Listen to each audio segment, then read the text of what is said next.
తాకట్లో ఉన్న మీ బంగారాన్ని విడిపించి ఆ రోజు ఆన్లైన్ రేటుకి కొంటాం. Sharma gold company. అందరికీ నమస్కారం. నా పేరు మాధురి. మీరు చూస్తుంది సుమన్ టీవీ నెట్వర్క్.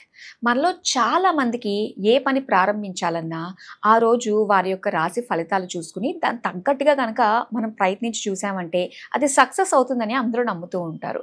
అయితే విశ్వావసునామ సంవత్సరం తర్వాత చైత్రమాసం, మరి చైత్రమాసంలో ఎలా ఉండబోతుంది అనే దానికంటే ప్రతి ఒక్కరికి అర్థమయ్యేటట్టుగా ఇలాగా మాస ఫలితాలు అందరికీ అర్థమవుతాయి కాబట్టి ఇంగ్లీష్ మాస ఫలితాల ప్రకారంగా అంటే ఏప్రిల్ మాసంలో ప్రతి ఒక్క రాశి వారికి అంటే 12 రాశుల వారికి ఎలా ఉండబోతుంది, ఎలాంటి జాగ్రత్తలు తీసుకోవాలి, ఎలాంటి పరిహారాలు చేసుకోవాలి అన్న విషయాలు మనకి తెలియజేయడానికి మనతో పాటు ఉన్నారు ప్రముఖ జ్యోతిష్య పండితులు గురుస్వామి రాజన్ నంబూద్రి గారు. నమస్కారం గురుగారు. నమస్కారం అమ్మా. గురుగారు, ఇక మకర రాశి వారికి ఏప్రిల్ మాసంలో ఎలా ఉండబోతుంది అంటారు? తప్పకుండా అమ్మా. ముందుగా సింహ గణపతి దేవతభ్య నమః చూసేవండి వీక్షబంధుకు నమస్కారం. అందరికీ మంచి జరగాలి. చాలా చక్కని ప్రశ్న వేశారమ్మా. మకర రాశి వాళ్ళు ఎంత ఆశగా ఎదురు చూస్తున్న వారికి కూడా శుభ ఫలితం ఆశ ఎలా ఉంటుందని కూడా మనం చెప్పబోతున్నాం. వీరు లాభం వచ్చేసి 11 లాభము, 9 నష్టం కనబడుతుంది. రాజపూజితము 6, అవమానం 3 ఇక్కడ కనబడుతుంది. సో ఓవరాల్గా మకర రాశి వారికి కంప్లీట్గా బాగుంది. సో ఎటువంటి కూడా భయపడే విషయం లేదు. ఆర్థికంగా, ఫైనాన్స్గా, సో మానసికంగా, సో అనేక రకమైనటువంటి ఇబ్బంది నుంచి ఎటువంటి కూడా భయపడే విషయం లేదు. అన్ని విధాలుగా చాలా సక్సెస్ఫుల్గా కనపడడానికి కేరళ నాడీ శాస్త్రం ప్రకారంగా మనకు చెప్పబడుతూ జరుగుతుందండి. అంటే కొన్ని విషయాల్లో ఏంటంటే ఆచితూచి అడుగేయాలి అని చెప్పేసి అంటూ ఉంటారు. అలా అడుగేయాల్సిన అవసరం వచ్చినప్పుడు ఎలాంటి జాగ్రత్తలు తీసుకోవాలంటారు మకర రాశి వాళ్ళు? చాలా చక్కని ప్రశ్న వేస్తారు. దానికి మనం దాంట్లో ఇప్పుడు ఎంటర్ అవ్వబోతున్నాము.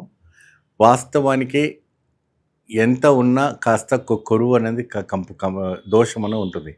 ఈ షష్ఠకూటమి వచ్చినప్పటి నుంచి కూడా ఈ యొక్క రాశుల మీద ప్రభావం అనేది బాగా పడింది. ఈ రాశి మీద బాగా ప్రభావం అంటే ఛాయ పడుతుంది. ఈ 3 నెలల వరకు ప్రతి 12 రాశుల వారి పైన కూడా బాగా 3 నెలల వరకు ఎఫెక్షన్ ఉంటుంది. వీళ్ళు ప్రత్యేకమైనటువంటి ఆరాధన చేసుకోవాలంటే ఎక్కువ శాతం నాగదేవత ఆరాధన చేసుకోవాలి.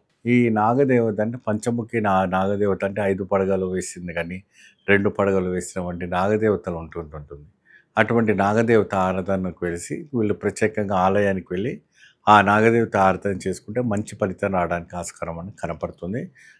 అక్కడికి వెళ్ళి వీళ్ళు ప్రతి మంగళవారం రోజున చక్కగా ఆ పుట్టలో పాలు పోయటం, లేకపోతే అక్కడ ఉన్నటువంటి ప్రసాదం అక్కడ నైవేద్యం చేసి ఆ పాలలో పుట్ట పోసి నమస్కారం చేసి పాల ప్రదక్షిణ చేసుకుని వస్తే చక్కటి ఫలితం లభిస్తుంది.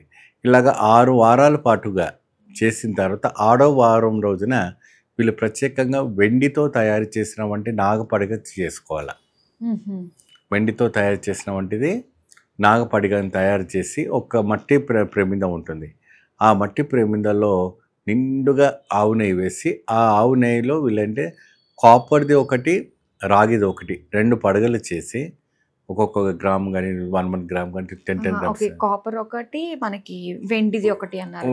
వెండిది అవి 2 కూడా చేసి ఆ నెయ్యిలో మొత్తం మునిగేదాకా హెడ్ అంతా కూడా మునిగేదాకా అందులో వేసేయాలి.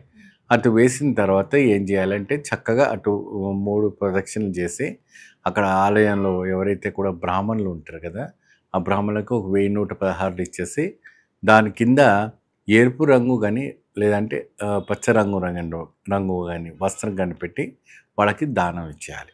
ఓకే. ఇచ్చిన తర్వాత వాళ్ళ దగ్గర నుంచి అక్షింతలు తీసుకుని ఆశీర్వచన చేసుకుంటే ఆ ఒక రాహు కేతు అని వెండిది వచ్చేసి రాహు, ఇదిగో కేతు రెడ్ కలర్, ఇవి 2 దోషాలు కూడా తొలగిపోవడానికి అవకాశం కనపడుతూ ఉంటుంది. ఈ ప్రభావం అనేది చాలా వరకు కూడా ఈ రాశి కూడా ఏర్పడుతుంది.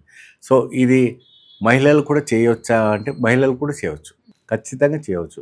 ఏ రంగంలో ఉన్న వాళ్ళకి బాగా మెరుగైన వంటి రంగంలో అదుపుతులు రావాలన్నా, మెరుగైన వంటి పరిస్థితి రావాలన్నా, ఇంకా మెరుగైన వంటి ఇంకా అధికారంలో రావాలన్నా, ఇంకా ఈ సకల దిష్టి నరదోష్టి నుంచి బయట పడపోవాలన్నా కూడా మీరు ఈ ప్రత్యేకమైనటువంటి ఈ యొక్క నాగపడిగతోని చేసి అమ్మ నాన్నతో ఉంటే అమ్మ నాన్నతో వెళ్ళండి, భర్తతో ఉంటే భర్తతో వెళ్ళండి.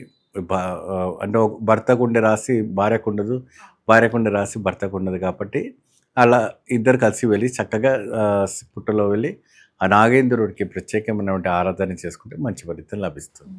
అలానే మనకి గుళ్ళల్లో రావి చెట్టు కింద నాగశిలలు ఉంటూ ఉంటాయి కదండి, అవునమ్మా. అవి ప్రతిష్ఠించి ఉంటాయి. అవును, మనం వాటికి కూడా అభిషేకం అంటే పాలతో అభిషేకం చేసి ఈ విధంగా 6 వారాలు మనం చేసుకున్నట్లయితే సరిపోతుందంటారా? చాలా చక్కగా చాలా బ్రహ్మాండమైనటువంటి ఆలోచన, ఇది బ్రహ్మాండమైనటువంటి యోచన. రావి చెట్టు, జుబి చెట్టు, మామిడి చెట్టు, దాన్ని అశ్వత్థామ వృక్షము అంటారు.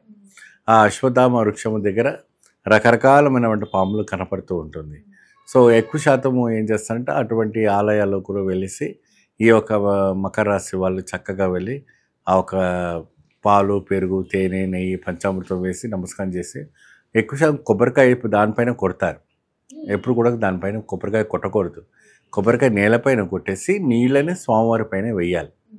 వాళ్ళు ఏం చేస్తారంటే పడగ పైన కొబ్బరికాయ కొట్టేసి నీళ్ళని దానిపైన వేస్తారు. అది మహాదోషం. అది తెలియకో చేస్తారో తెలిసి చేస్తారో తెలియదు మనకి. కానీ ఎప్పుడైనా కూడాను కొబ్బరికాయ మీరు భూమి పైన కానీ లేదా రాయి దగ్గర కొట్టేసి అప్పుడు ఆ పుట్టపై ఒక పడగ పైన ఏదైతే ఉందో దానిపైన మీరు వేసి క్లోజ్ చేసుకుంటే చాలా బాగుంటుంది.